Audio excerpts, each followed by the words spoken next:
Returning to the outbuilding, Marin, barely able to stand, dove face first into her bed. I don't want to do anything. Lady Marin, shall I prepare your bath? Yulia, who had followed her quietly, knelt and gently removed Marin's velvet shoes. Marin lifted her head above the edge of the mattress and peered up at her. Yulia, you say lady so naturally. Hey. Yulia smiled. That's what I've always wanted to call you. Honestly, I realized long ago that you were of noble birth. Marin bolted upright in surprise. How? Nobles have a different atmosphere about them. From the very beginning. You guessed from our first meeting? Yes. I think most of the servants knew as well.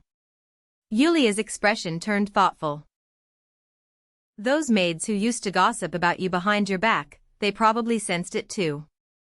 That's why they tried so hard to belittle you. Marin nodded slowly, processing this. She had thought she'd done a decent job playing the commoner. So everyone had simply pretended to believe her? Thank you for telling me. A fresh wave of second-hand embarrassment washed over her. She shoved the memories aside before they could take root.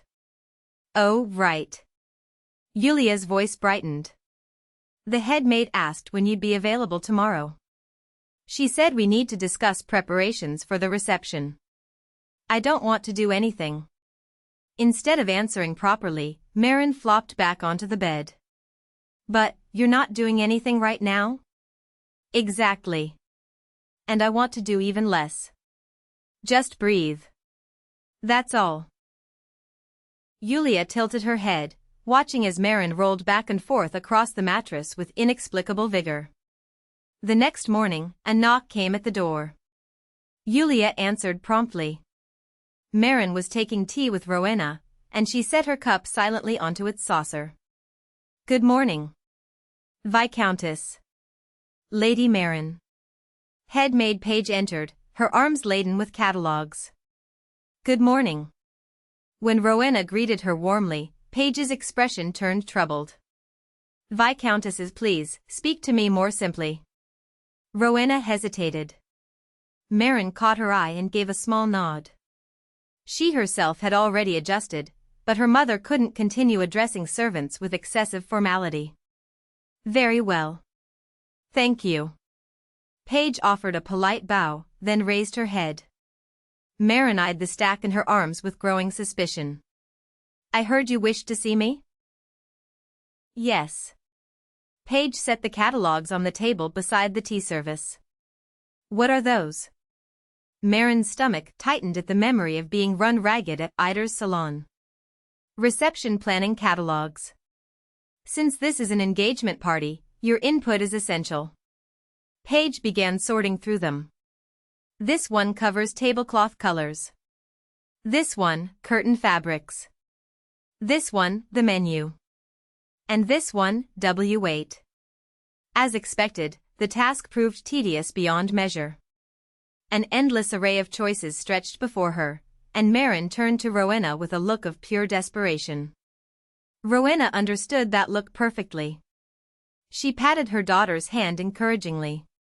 This is something you are meant to handle. Marin swallowed these thoughts and fixed her mother with pleading eyes. All right. I'll help. Did you hear that, head maid? Marin beamed at Page. You can discuss everything with my mother. Rowena stared at her daughter with bewilderment. I said I'd help, don't shift everything onto me. Mama, I haven't even finished choosing my dress yet. You know how terrible I am at making decisions.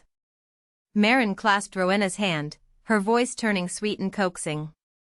You have far more experience organizing receptions than I do. I'll defer entirely to your taste. Oh, what am I going to do with you? Rowena's tone was exasperated, but without any real heat. I'll stay close and learn. Please? Just this once? Fine. Page, who had listened silently to their exchange, slid the catalogues toward Rowena. Please take your time reviewing these. All right. Then I'll leave you to discuss at your leisure. I have other duties to attend to. Marin rose easily from her chair. Marin, you said you would stay and study nearby? Hey. Today isn't the last day, Mama. Rowena shook her head with a sigh. Paige straightened, then turned back to Marin. Lady Marin. There is something I must discuss with you. What is it? This reception must be prepared quickly, and my role is essential. However, Paige's voice remained steady. After the reception concludes, I intend to step down from my position. She announced her resignation with calm finality. Marin, Rowena, and even Yulia, standing behind them, stared at her in surprise. Why so suddenly? As the one responsible for overseeing the maids, I failed in my duties. My oversight caused you harm. But that matter is already resolved. Paige's gaze did not waver. Yes.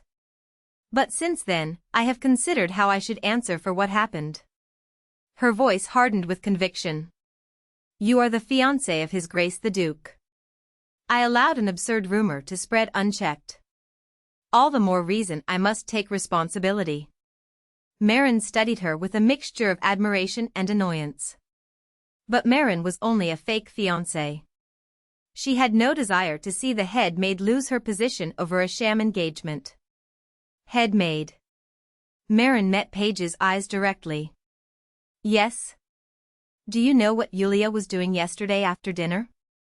Paige's expression tightened almost imperceptibly. I do not. Marin turned to the girl standing behind her. Yulia. Why yes. Yulia's nerves made her stutter. What were you doing after dinner yesterday? I was embroidering in my room. Marin smiled and turned back to Paige. Head maid, do you know what Yulia was doing 1 week ago this morning? I apologize. I do not. Yulia? I don't remember either. Yulia looked stricken. Sorry. Don't apologize. I don't remember what I was doing a week ago this morning. Marin's voice was gentle. Yulia, one more question. Do you know how many maids serve in the ducal castle? Yulia thought for a moment. About 200? Head maid? 252. Exactly. Marin nodded. The head maid cannot possibly know every movement of all 252 maids. Do you understand what I'm saying? Understanding dawned in Paige's eyes. She bowed her head. Yes. Taking responsibility is admirable. But dredging up a matter that's already been forgiven, and announcing you're leaving, Marin tilted her head, still smiling. That almost sounds like you don't want to work under me. Absolutely not. For the first time, Paige's impenetrable composure cracked. Confusion flickered across her face. Good. I nearly misunderstood. Marin's smile warmed. From now on, I'm counting on you as my head maid. Paige bowed deeply, far deeper than before. Yes. I will serve with all diligence.